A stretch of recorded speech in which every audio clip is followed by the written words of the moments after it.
नमस्कार। मैं हूँ सिंधु और सिंधु की रसोई में आपका स्वागत है। आज हम बनाएंगे बहुत ही टेस्टी और बहुत ही हेल्दी मुरब्बा, जिसकी रेसिपी हम आप लोगों के साथ शेयर करने वाले हैं। ये मुरब्बा सेहत का खजाना है।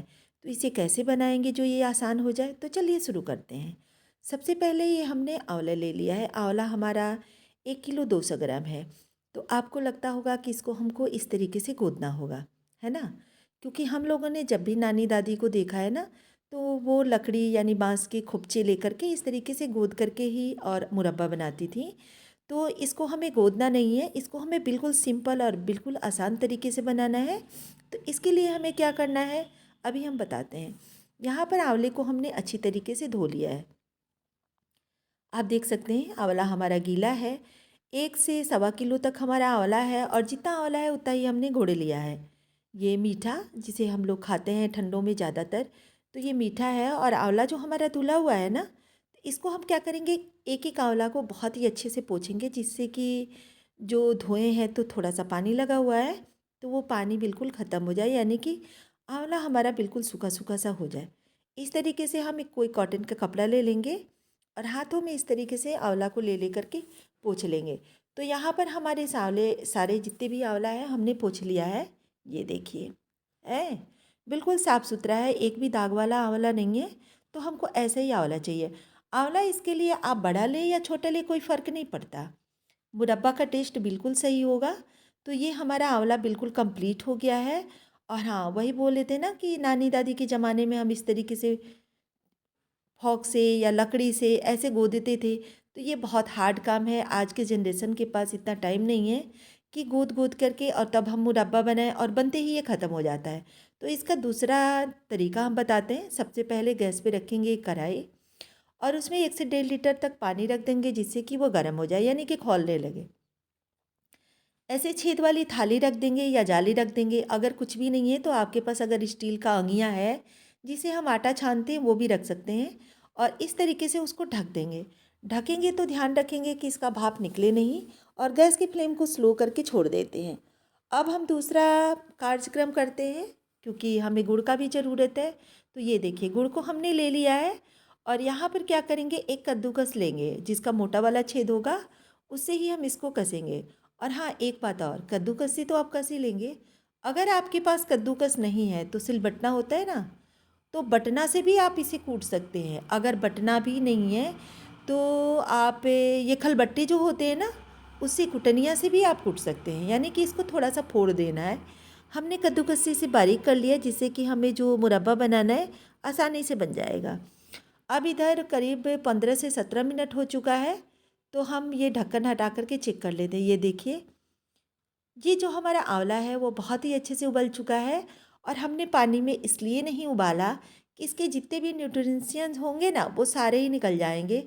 तो ध्यान रखेंगे कि इसको हम ऐसे उबाल के ही बनाएंगे, जिससे कि जो भी विटामिन्स वगैरह जो है वो सब हमारे आंवले में ही बना रहेगा। और ये हमारे आँखों के लिए, बालों के लिए, स्किन के लिए बहुत ज़रूरी है। तो अब देखिए, ये ठंडा होने के बाद इसको गूँथना कितना आसान हो गया, है ना? ये देखिए, एक आंवले में कम से कम 9 से 10, 11, 12 हम गोद लेते हैं। जितना अच्छा से गोदेंगे ना, उतना ही अच्छा से ये जूस को अपने अंदर लेगा और बहुत ही जूसी बन के तैयार होगा। तो इसके लिए हमने सारे आंवला गोद करके इस तरीके से रख लिया है। थोड़ा सा आंवला हमारा बच गया है, वो हम किसी बाउल वगैरह में रख लेंगे। और ये गुड़ जो हमने कस के रखा हुआ था, ये भी बारीक हो गया है। तो अब इस तरीके से इसे डाल लेते हैं, यानी कि सही मायने में कहिए तो हमने गुड़ को इसे ढक दिया। देखिए, है इस तरीके से हम जार में भर देंगे। और 2 दिन बाद ये देखिए इसका हाल। आज तीसरा दिन है, 2 दिन बाद हम इसको देखें। और हाँ, आपको एक बात और बता दें, हमने इस जार को किचन में ही रखा था। और जब भी कोई काम कर लेते थे, थोड़ा सा जार को हिला डुला देते थे, जैसे झोंकते नहीं हैं अचार डालने के बाद, उस तरीके से। आप इसको बनाने के लिए अगर बिना गैस के बनाएंगे ना, बिना खौलाए, तो 15 दिन तक आपको धूप में रखना होगा, तभी ये मुरब्बा बन के तैयार हो जाएगा। लेकिन सच्चाई ये है कि हम इतना दिन तक वेट नहीं कर सकते। ये जो बाउल में रखे थे वो भी आप देख सकते हैं, ये पानी पानी सा हो गया, यानी इसका जूस बाहर निकल गया है। तो इसके लिए सबसे आसान तरीका क्या है, तो गैस पे हमने रख दिया है कढ़ाई। और कढ़ाई में अपने सारे मुरब्बे को, यानी कि सारे आंवले को और जूस को हम डाल देंगे। और अब इसे गैस की फ्लेम स्लो करके अच्छे से पकाएंगे। अब हमें करना क्या है, तो इसकी जो पानी की तरह निकला हुआ है ना, तो ऐसे तो मुरब्बा नहीं रहता।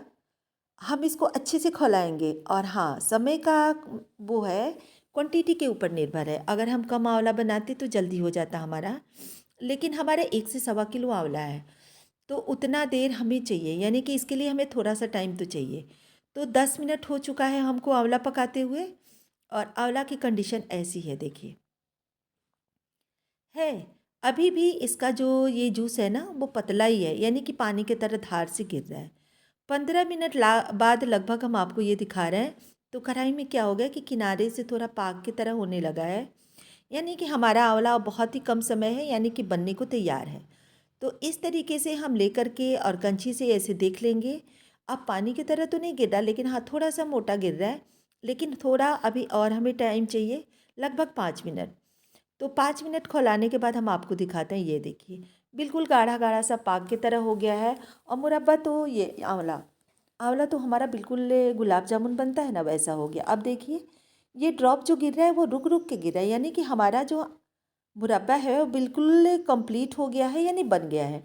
गैस की फ्लेम को बंद कर देते हैं और ठंडा होने के लिए इसे छोड़ देते हैं। करीब आधा घंटा बाद अब हम देख लेंगे, तो ये देखिए आधा घंटा हो गया है, आंवला हमारा ठंडा हो गया है। तो इस स्टेप में हम क्या करेंगे, आप यहाँ पर थोड़ा सा काली मिर्च डाल सकते हैं, काला नमक डाल सकते हैं, इस तरीके से नींबू काट के डाल सकते हैं। आप कहेंगे ये तो खट्टा ही है तो नींबू क्यों डालें, लेकिन चीनी वाला ना खट्टा होता है, और जो गुड़ से बनाते हैं ना वो बहुत ही मीठा हो जाता है। थोड़ा सा इसका स्वाद बैलेंस में आ जाए, इसके लिए हमने छोटी छोटी 2 नींबू को काट करके इसका जूस इसमें डाल लेते हैं, ऐसे, है ना। और नमक और काली मिर्च हम नहीं डालेंगे, क्योंकि हमारे यहाँ थोड़ा सा व्रत वगैरह में खाया जाता है, तो इसलिए हमने नमक भी नहीं डाला और काली मिर्च भी नहीं डाला, सिर्फ नींबू डाल करके बना रहे हैं। ये देखिए हमारा कितना गाढ़ा, कितना बढ़िया से हमारा ये मुरब्बा बन के तैयार हो गया है। तो अब हम इसे इस बाउल में निकाल करके तब आपको दिखाते हैं। आप यहाँ पर देख सकते हैं इसका जूस बहुत ही गाढ़ा है, ये देखिए है। इस तरीके से आप जब भी रखें इसको जूस में डुबा करके रखें, और अगर इस तरीके से आप बना करके रख लेते हैं ना, तो ये 6 महीने में भी ख़राब नहीं होने वाला है, क्योंकि इसमें एक बूंद पानी नहीं है। बहुत ही सतर्कता से बनाए हैं, और गर्मी के लिए भी ये वरदान है। गर्मी में भी आप बहुत अच्छे से इस तरीके से जार में भर के रख दीजिए, और गर्मी में एक आंवला एक मुरब्बा रोज़ खाइए। और वैसे ही इस समय तो ठंडी है ना, तो आंवला बहुत अच्छे तरीके से मिल रहा है और खूब सारा मिल रहा है। तो आप इस तरीके से मुरब्बा बना लीजिए और घर में रख लीजिए। हमारे छोटे को तो बहुत पसंद है, पड़ोस में खड़े हैं, इनको मुरब्बा चाहिए, लेकिन मुरब्बा थोड़ा ठंडा करके ही खाया जाता है। तो फिर मिलेंगे नेक्स्ट वीडियो में। Thank you.